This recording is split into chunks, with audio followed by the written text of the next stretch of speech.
আসসালামু আলাইকুম। কেমন আছেন আপনারা? আজ আমি তৈরি করে দেখাবো মুরগির মাংসের কালো ভুনা। সবাইকে স্বাগতম জানাচ্ছি আমার ইউটিউব চ্যানেলে।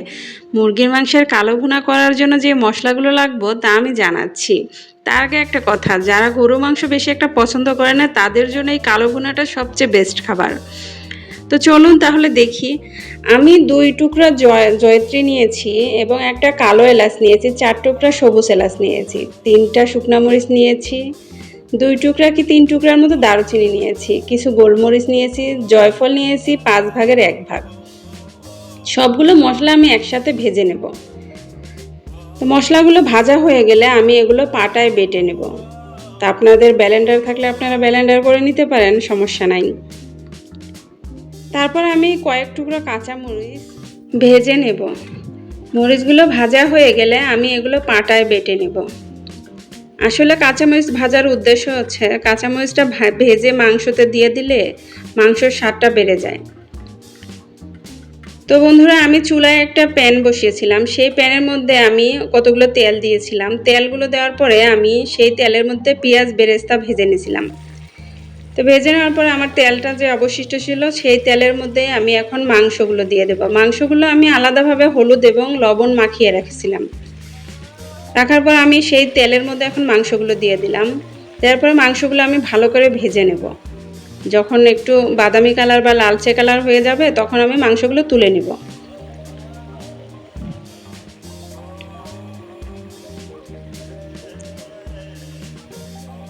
তা আমি কতক্ষণ পরে ফিরে এসে দেখি আমার মাংসগুলো ভাজা হয়ে গেছে। তো আমি এখন তুলে নেব।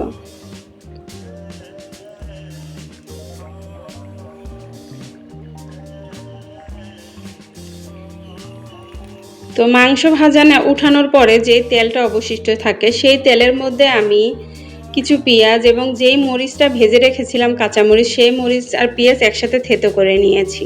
নেওয়ার পরে আমি এই তেলের মধ্যে এখন দিয়ে দিলাম। দেওয়ার মধ্যে কতক্ষণ নেড়ে চেড়ে দেব।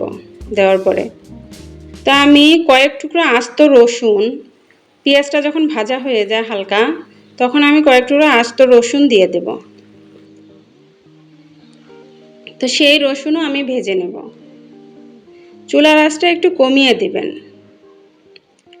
তো বন্ধুরা, আমি 1.5 চামচ আদা এবং 1.5 চামচ রসুন বাটা দিয়ে দিলাম।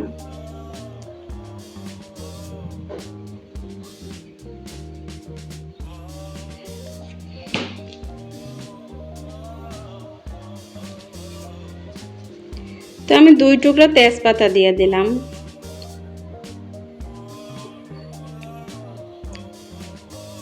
তো আদা রসুনটা যখন ভাজা হয়ে যায় তখন আমি 1.5 চামচের মতো মরিচ গুঁড়ো দিয়ে দিলাম। দেওয়ার পর আমি এখন আবার হলুদ দেব 1.5 চামচের মতো।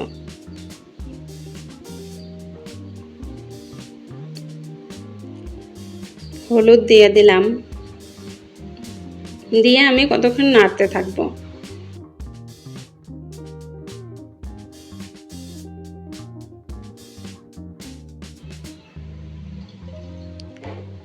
আমি এখন স্বাদ মতো লবণ দিয়ে দেব। যেহেতু মাংসতে আমার লবণ দেওয়া ছিল তাই লবণের পরিমাণটা আমি এখন কম দেব। তো বন্ধুরা, আমি একটা টমেটো কিউব করে কেটে রাখছিলাম, সেই টমেটোটা দিয়ে রাখলাম। আর চুলার আঁচটা কিন্তু একেবারেই কম রাখবেন। চুলার আঁচটা কম না রাখলে মশলাগুলো পুড়ে যাওয়ার সম্ভাবনা আছে। তো বন্ধুরা, আমি যেই মশলাটা ভেজে রাখছিলাম, ভাজার পরে পাটায় বেটে গুঁড়ো করে নিয়েছিলাম, সেই মশলাগুলো এখন দিয়ে দিলাম। এই মশলাগুলো দেওয়ার পরে কষানো যেই মশলাগুলো সেগুলো থেকে একটা সুন্দর একটা ফ্লেভার বের হয়েছে।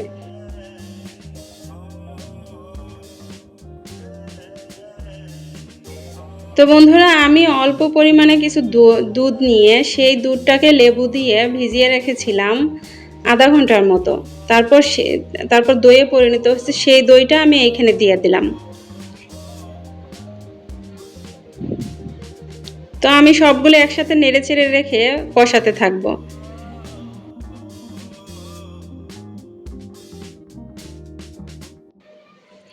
তো বন্ধুরা, আমি এইখানে হাফ চামচের মতো ধনিয়া গুঁড়া দিয়ে দিলাম। ধনিয়া গুঁড়া দেওয়ার পর আমি আবার যেই কষানো মশলাগুলো ভালো করে কষাতে থাকবো। তো বন্ধুরা আমি ফার্স্টে বলছিলাম আমি পেঁয়াজ বেরেস্তা করে নিয়েছি, সেই বেরেস্তাগুলো এখন দিয়ে দেব। কষানো মশলার মধ্যে এই বেরেস্তাগুলো দিয়ে দেব। তো দেওয়া হয়ে গেল, আমি এগুলো আবার ভালো করে কষাতে থাকবো।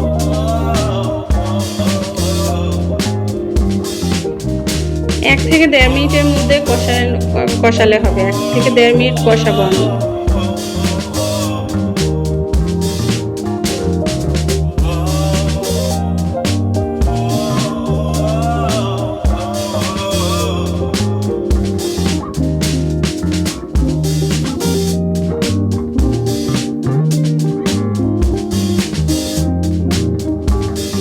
তো বন্ধুরা আমি যে মাংসগুলো ভেজে রাখছিলাম, মশলা কষানো হয়ে গেছে।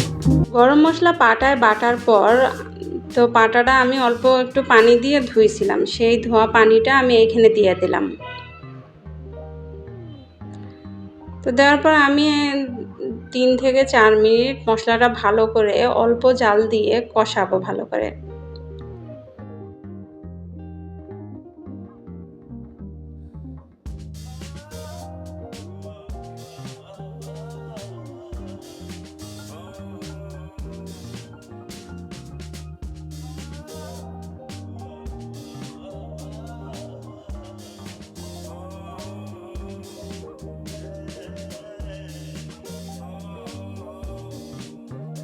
তো বন্ধুরা 3 থেকে 4 মিনিট পর আমি আবার ফিরে আসলাম, যে মাংসগুলো ভেজে রাখছিলাম সেই মাংসগুলো এখন দিয়ে দিলাম।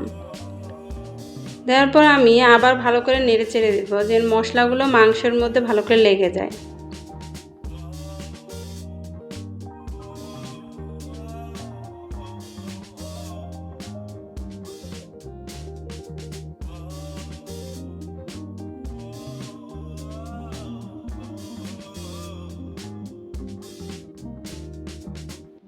তো আমি এখন কিছুক্ষণের জন্য ঢেকে রাখবো। 2 থেকে 3 মিনিট পরে আমি আবার ফিরে আসছি। তো ফিরে এসে দেখি আমার মাংসটা কত সুন্দর হয়ে গেছে। তো বন্ধুরা মাংসটা আমার প্রায় হয়ে গেছে।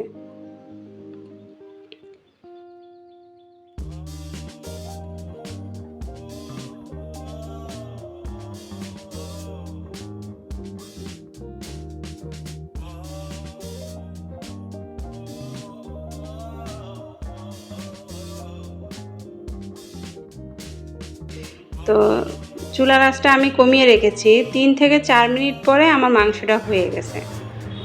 তো মাংসটা হয়ে গেছে, এখন আমি নামিয়ে নেব। নামিয়ে খাবারের সাথে পরিবেশন করব। মাংসটা এতটাই সুস্বাদু এবং সুঘ্রাণ হয়েছে যে আপনারা রান্না না করলে বুঝতেই পারবেন না। তো বন্ধুরা আমার এই রেসিপিটা যদি ভালো লাগে তাহলে আপনারা ঘরে তৈরি করে জানাবেন। সবাই ভালো থাকবেন। আল্লাহ হাফেজ।